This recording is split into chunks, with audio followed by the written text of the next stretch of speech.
사랑하는 성도 여러분, 우리는 인생에서 억울하고 이해되지 않는 상황 속에서 왜 이런 일이 나에게 일어나는가 고민해 본 적이 있으십니까? 오늘은 예수님의 족보에 기록된 한 여인 다말의 이야기를 통해 우리의 상처와 현실 속에서도 역사하시는 하나님의 은혜를 함께 나누고자 합니다. 다말은 창세기 38장 말씀에 등장하는 여인으로 유다의 며느리였습니다. 남편이 죽은 후에도 보호받지 못하고 약속된 책임조차 지켜지지 않는 가운데 외롭고 막막한 상황 속에 놓이게 되었습니다. 당시에는 가문을 이어가는 일이 매우 중요했지만 다말은 그 권리를 보장받지 못한 채 사실상 버려진 것과 같은 삶을 살게 되었습니다. 사람의 눈으로 보면 다말의 인생은 끝난 것처럼 보였습니다.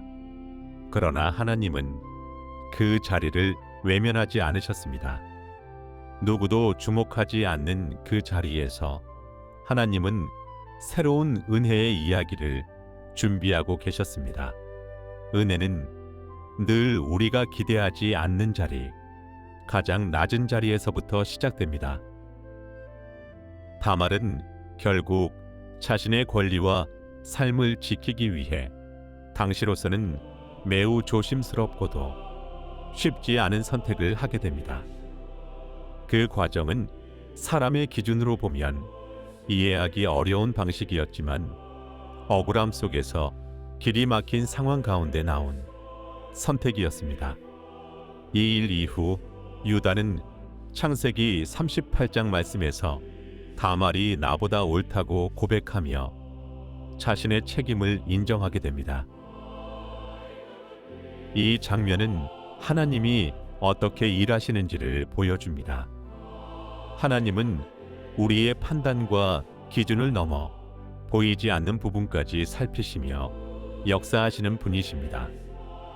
사람은 결과만 보고 판단하지만 하나님은 과정과 마음을 함께 보십니다. 그래서 하나님의 은혜는 완벽한 사람에게만 주어지는 것이 아니라 연약한 사람의 삶 속에서도 나타납니다. 다말을 통해 태어난 베레스는 훗날 예수님의 계보로 이어지게 됩니다. 마태복음 1장 3절 말씀에서 유다는 다말에게서 베레스를 낳았다고 기록되어 있습니다. 이것은 상처와 아픔이 있는 인생도 하나님의 계획 안에서는 구원의 통로로 쓰임받을 수 있음을 보여주는 놀라운 선언입니다. 우리의 삶 역시 때로는 설명하기 어려운 선택과 상처의 흔적을 가지고 있습니다.